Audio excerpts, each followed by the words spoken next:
You're listening to the Anesthesia Patient Safety Podcast, the official podcast of the Anesthesia Patient Safety Foundation. We're bringing you the very best from the APSF newsletter and website, as well as the latest information in perioperative patient safety. Thanks for joining us.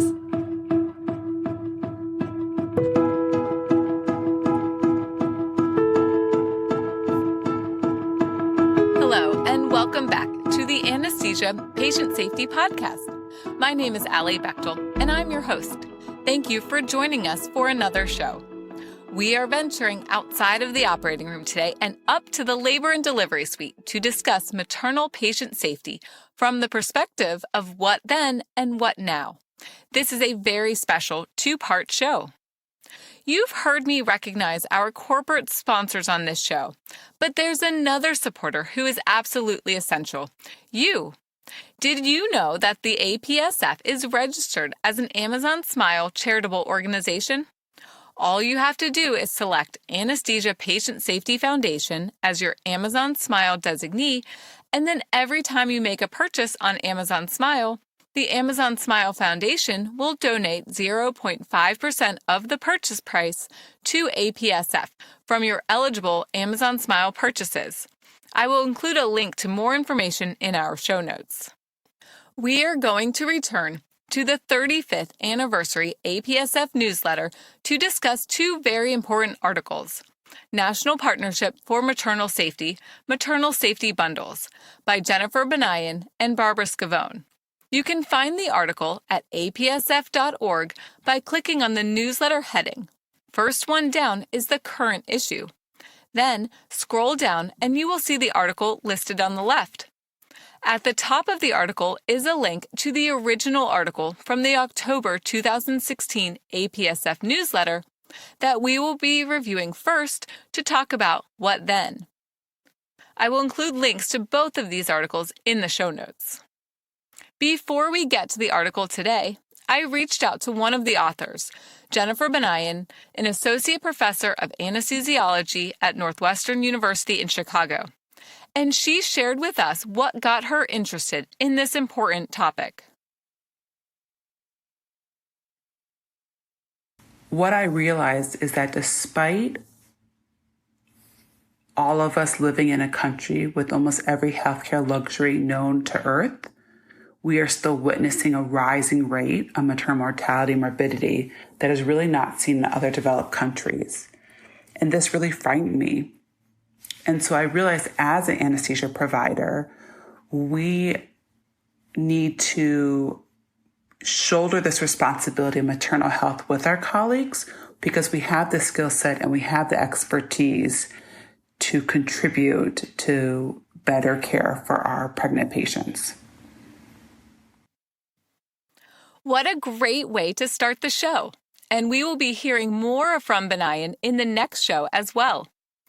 Before we can talk about what's happening now with maternal patient safety, we need to travel back to 2016 to look at what was happening back then.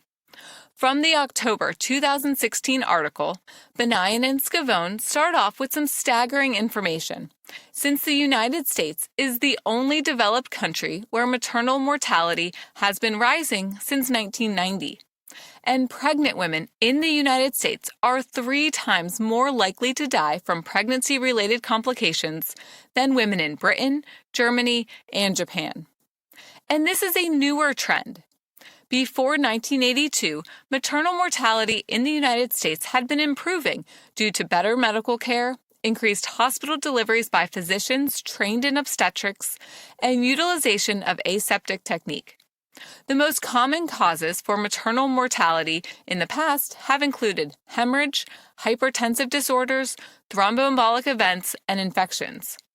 But now we are seeing an increase in maternal deaths from cardiovascular disease and other significant medical comorbidities. There is some good news in that anesthesia complications associated with maternal mortality have decreased.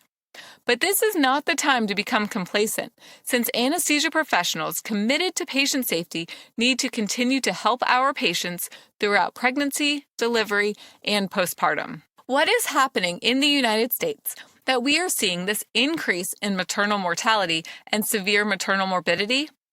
It may be due to increased prurience in the United States with advanced maternal age. However, other countries with similar increases in prurience with advanced maternal age were not seeing the same trend of increased mortality. Another possible explanation is the disproportionately high cesarean section rate compared to other developed countries, with associated complications including increased placental implantation abnormalities with subsequent pregnancies.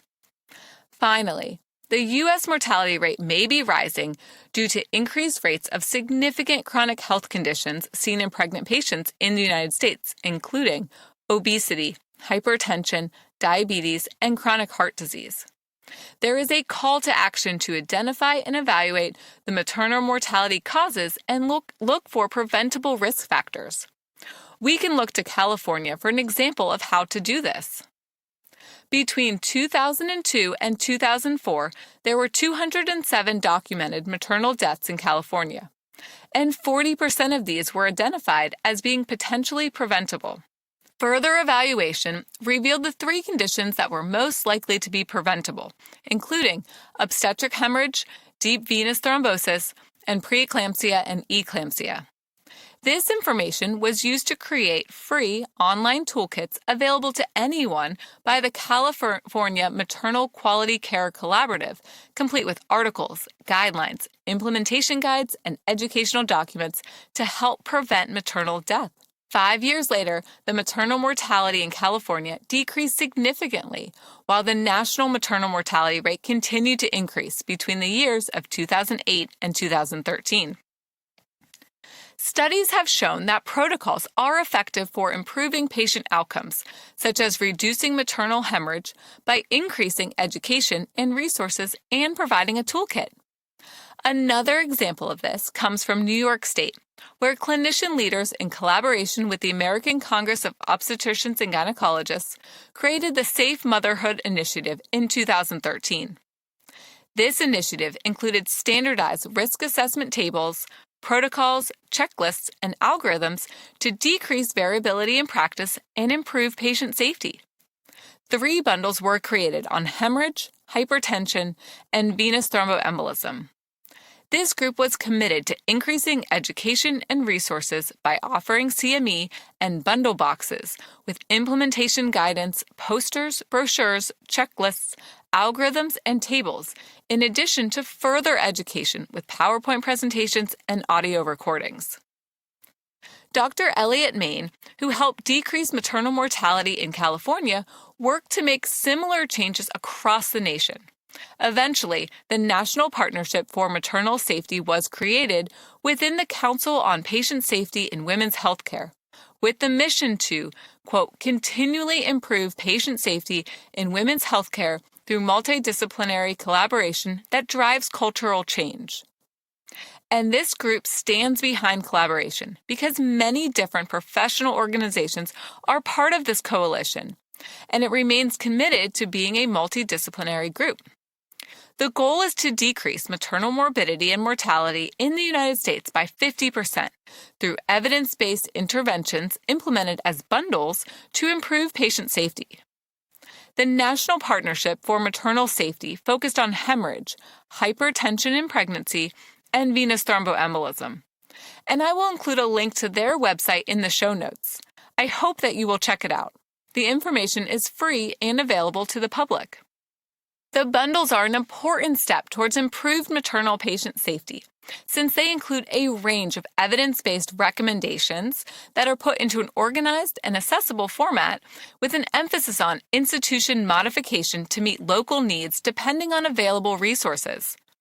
The bundles include sections on readiness, recognition and prevention, response, and reporting or system learning. Let's look at the first bundle, called Obstetric Hemorrhage Patient Safety Bundle, that was published on the website only at first, and subsequently in 2015, it was published in 4 high-impact journals, including Anesthesia and Analgesia, Obstetrics and Gynecology, Journal of Obstetric, Gynecologic, and Neonatal Nursing, and Journal of Midwifery and Women's Health. This is the most common maternal complication, but the related morbidity and mortality may be preventable, especially when it comes to improved recognition and quantitative evaluation of blood loss, monitoring of clinical signs related to the hemorrhage, fast action to replace blood volume and improve volume status, and finally, an emphasis on decisive intervention. The goals for this bundle include decreasing the number of hemorrhage cases that progress to severe hemorrhage, decreasing blood transfusions, and decreasing coagulopathy associated with hemorrhage.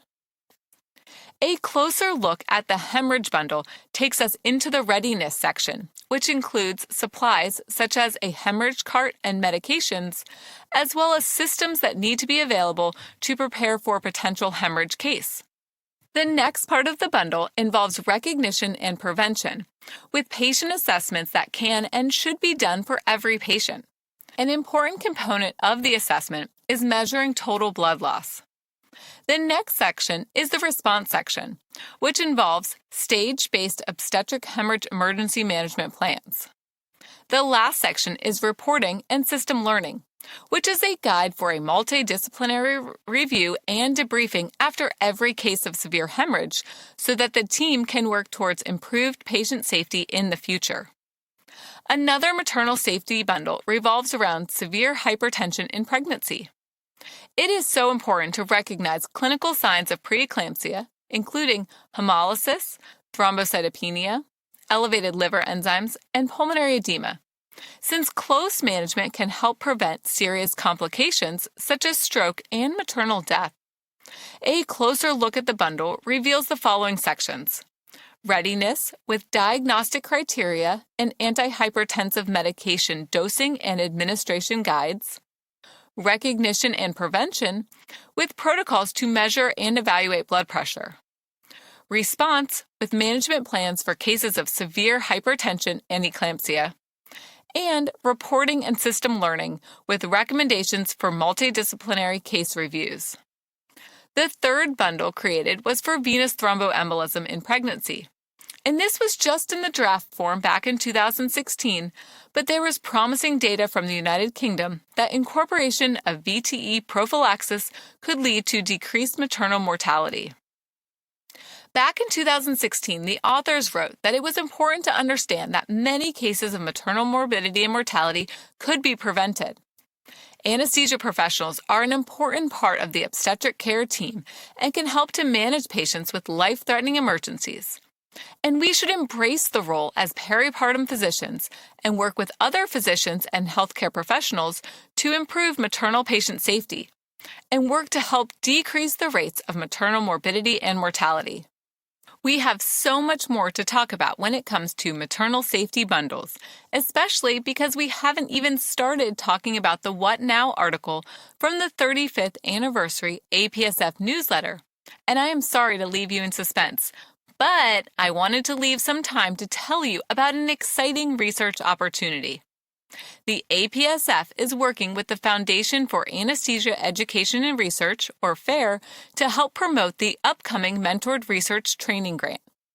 This is a 2-year, $300,000 award that aims to help anesthesiologists develop the skills and preliminary data they need to become independent investigators in the field of anesthesia patient safety.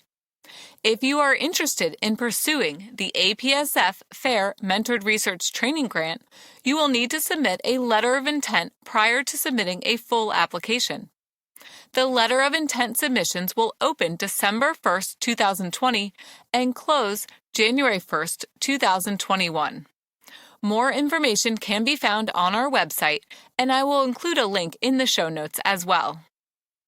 If you have any questions or comments from today's show, please email us at podcast@apsf.org. Visit apsf.org for detailed information and check out the show notes for links to all the topics we discussed today.